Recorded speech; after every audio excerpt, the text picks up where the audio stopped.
In what has to be one of, if not the biggest W ever for video game movies, the Super Mario Brothers movie has crossed the $1 billion mark. It now becomes the first movie to beat a billion or to pass a billion this year. It wasn't Ant-Man, it wasn't anything else but the Mario movie. Now, Fast and the Furious 10's coming out in a couple weeks, so I think a lot of folks think that might beat it depending on what happens there.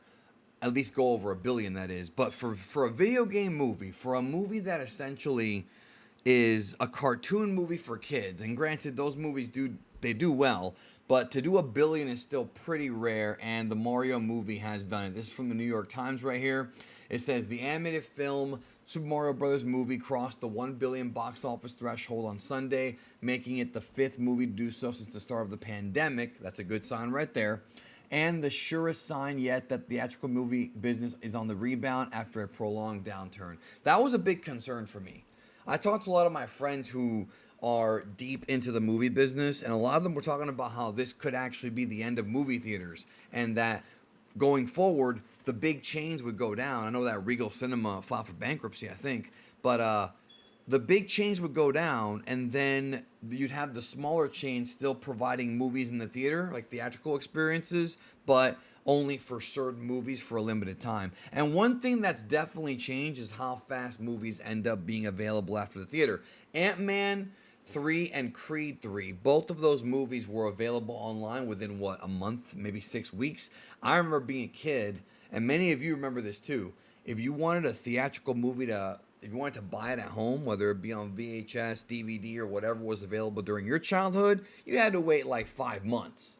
I remember vividly waiting months for that Ninja Turtles movie from 1990 to come out because I really wanted it. I love that movie. Same thing with like Batman. Like, they take time. It says here, despite middling reviews, aka reviews by critics that claim to be critics but don't do any research, that's really what they're talking about. The Universal Pictures film, which features Chris Pratt as the voice of the beloved video game character Mario, has been in theaters for only 26 days. Yeah, that's true. It has not been there that long.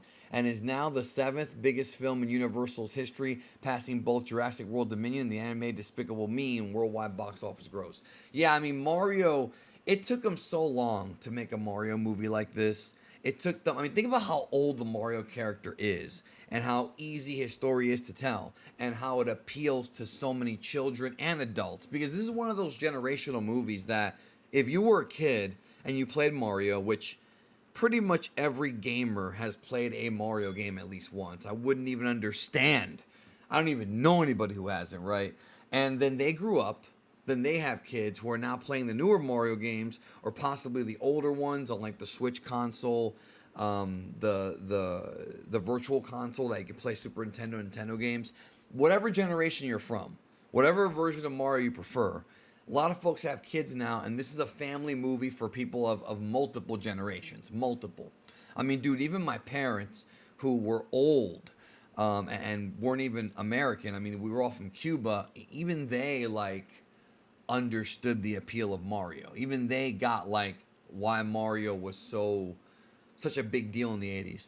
Of the 5 films to cross 1 billion mark since the pandemic began, Super Mario is the first animated one geared to families with young children. There you go, that's what I was talking about. And fans of the uber popular Nintendo video game. The movie provided a welcome reprieve to theater owners who had been concerned that the family film business was at risk of not returning to pre-pandemic levels. In fact, Super Mario helped push the April domestic box office up 11.5% compared with pre-pandemic levels, according to the box office analyst David A. Gross.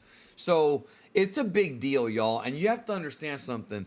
This was a very well-made movie and checked off all the boxes for Mario fans. That's why, if you notice, when the critics were crapping on it, I was like, watch, this movie's gonna make a lot of money. And boom. At this point, yo, I feel like the critics are very much either behind the times or don't understand. Not all of them.